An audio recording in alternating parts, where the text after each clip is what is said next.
ان الدین عند اللہ الاسلام۔ بسم اللہ الرحمن الرحیم۔ صرف 5 منٹ کا مدرسہ قرآن و حدیث کی روشنی میں 12 محرم الحرام۔ نمبر 1، اسلامی تاریخ۔ حضرت نوح علیہ السلام کی دعوت۔ جب لوگوں کی نافرمانی اور بت پرستی دنیا میں عام ہو گئی تو اللہ تعالیٰ نے ان کی ہدایت و رہنمائی کے لیے حضرت نوح علیہ السلام کو نبی بنایا۔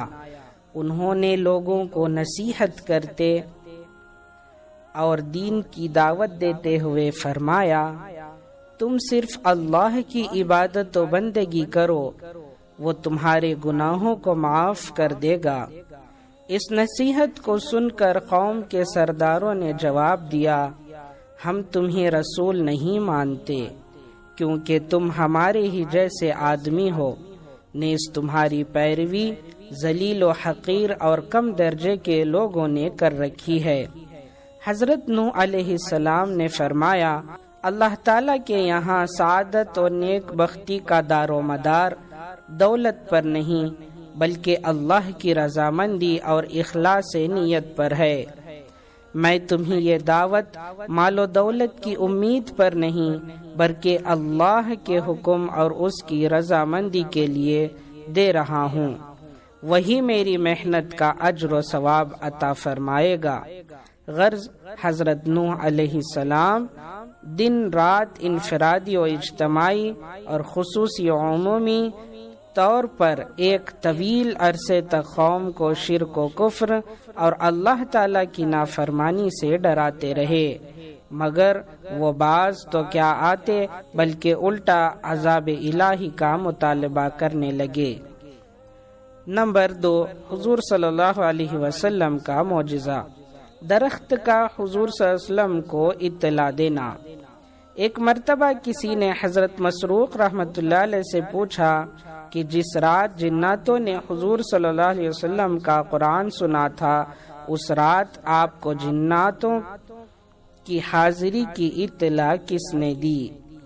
تو حضرت مسروق رحمۃ اللہ علیہ نے فرمایا، مجھے حضرت عبداللہ ابن مسعود رضی اللہ عنہ نے خبر دی ہے کہ اس رات رسول اللہ صلی اللہ علیہ وسلم کو جناتوں کے بارے میں ایک درخت نے بتایا تھا۔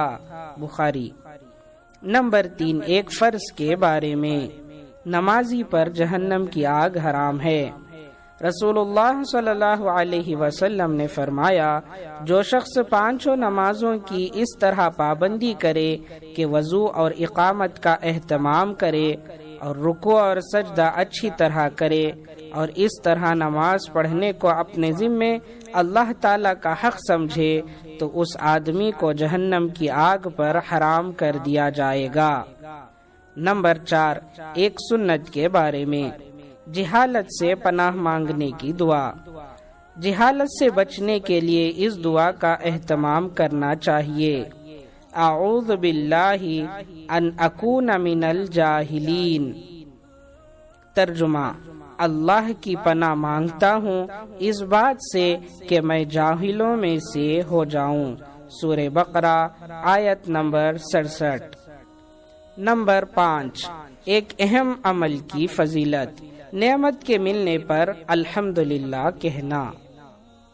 رسول اللہ صلی اللہ علیہ وسلم نے فرمایا، جب اللہ تعالیٰ کسی بندے کو کسی نعمت سے سرفراز فرمائے اور وہ اس پر الحمدللہ کہے تو جو اس نے حاصل کیا اس سے بھی بہتر دیا جائے گا۔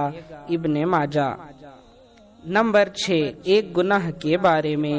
اللہ کے ساتھ شریک کرنا۔